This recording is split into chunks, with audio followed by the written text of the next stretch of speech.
So, good morning, everyone. This is Ma'am Apple, and I'm going to discuss uniform acceleration. So, um, in this topic, you are going to solve, but for the meantime, for this video tutorial, I am just going to discuss to you the concepts that you have to understand before we proceed with the calculation part. Now, I will be providing another part of this lesson. I am going to provide a separate video tutorial for problem solving na part.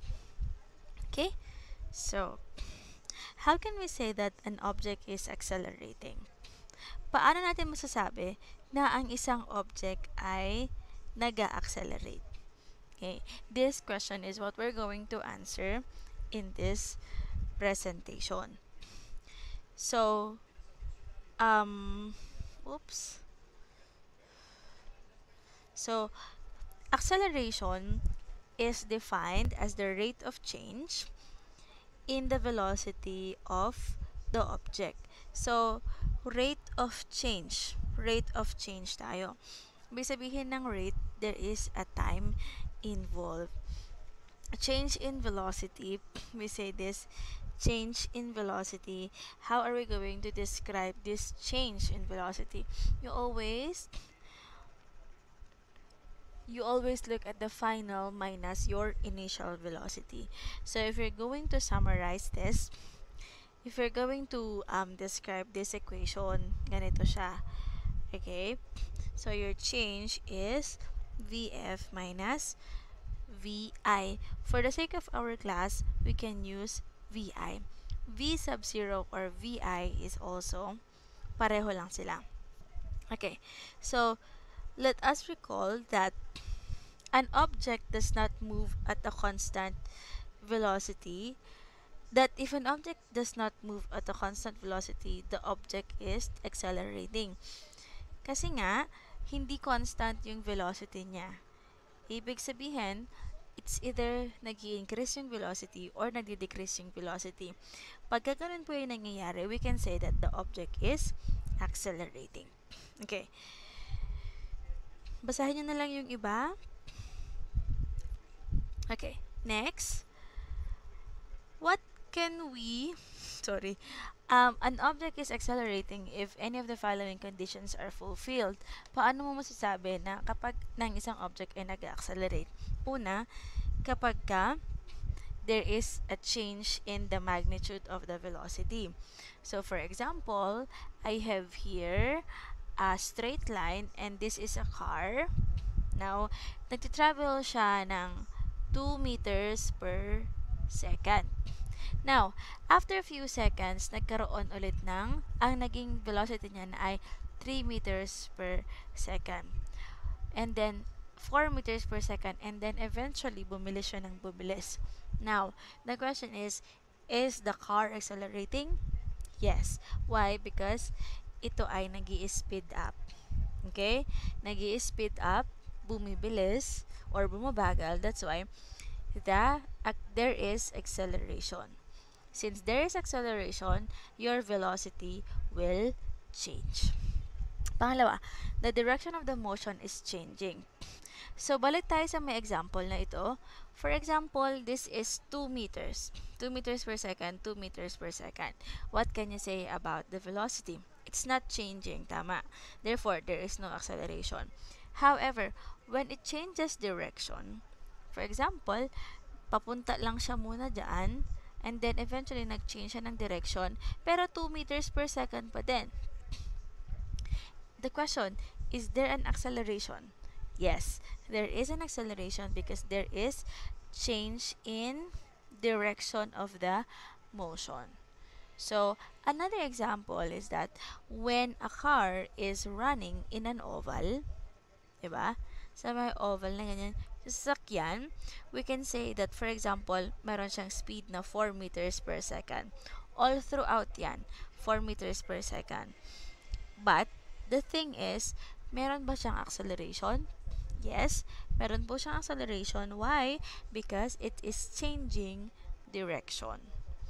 As long as it's changing direction, even if the velocity is constant, we can say that there is an acceleration.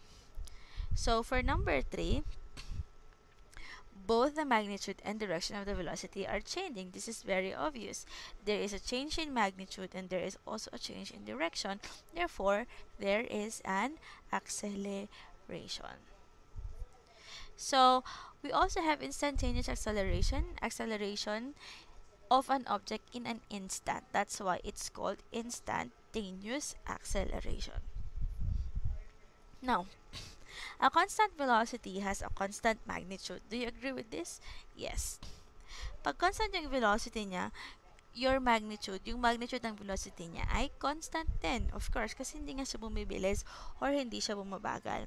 So, for every time interval, the object covers equal displacement. At a period of time, at a certain second, yung displacement niya ay same pa din. Yung displacement na natatravel niya ay same pa din. And an object traveling at a constant velocity means the direction does not change at all. Ulit ha, pagka sinabi natin constant yung velocity, therefore, what can we say with the direction? It's not changing kasi it's constant. Because the moment na nag-change ng direction, it will not be considered as constant anymore. Okay? So, yun. Now, an object that is not traveling at a constant velocity means it is accelerating. This is just a review, by the way. Review probably para siguro na-discuss nyo naman na ito sa mga previous years niyo. I-review lang natin yung mga concepts niya. Okay? So, how can we mathematically describe a uniformly accelerated motion? Now, let's do the mathematics. Paano po natin i-describe ang accelerated motion mathematically? Here is where we enter the math part. There's always a math part. Meron tayong tinatawag na kinematics equation. Or, they are also known as your constant acceleration equations. So, yung equations na to, they work only if the object is traveling at constant acceleration. Tandaan po natin ha. Constant acceleration. Ano ibig sabihin ng constant acceleration? For example, this is 0 meters per second. And then, after 1 second, then 2, then 3. Okay. So, for example, ang acceleration dito ay 5 meters per second. Okay? 5 meters per second square. So, anong magiging speed dito? 5 meters per second. Then, eventually, nagdagdag ulit ng acceleration. Naging 10 meters per second. And then, 15 meters per second. Ano ang acceleration niya from 0 second to 3 second? It's 5 meters per second square. Is it constant? Yes, it's constant. That's what we call constant acceleration. Like all throughout travel, same yung pagbilis. Same yung rate ng pagbilis niya. 5 meters per second ang nadadagdag. 5 meters per second ang nadagdag ulit. So, pare-pareho lang sila. Okay? So, that's your constant acceleration. Now, here are the things, the assumptions for the different equations, your kinematics equation. The object is traveling at constant acceleration. This is what I'm talking about. Dapat sa kinematics equation, your object is traveling at constant acceleration. The initial time starts at 0, or your t sub 0 or initial time is 0. Therefore, sa mga calculations natin, we don't use this anymore, but we just use t. Kasi nga, we assume na yung ti mo ay 0. Okay. And we also note that v is velocity. Vi, we use Vi. Vi is the initial velocity, and the vector quantities will not be written as symbols with arrows above them. So, for example, there is an equation. Pag nakakita kayo ng V, we are no longer writing the arrow sa taas because alam na natin na kapag nakita tayo ng V, it's velocity na agad-agad. Because there are some books that how do they describe speed and velocity. This is how they describe speed and this is how they describe velocity. But for this, for the kinematics equation, ang gagamitin na lang natin for velocity ay V. Okay, so here are just some reminders before we go to the problem solving part. Kailangan yung tandaan that you have to read the problem carefully and write the given values or information properly because the moment na nagkamali kayo ng given, there will also be a huge tendency na kayo ay magkakamali sa buong problem solving na part. Okay?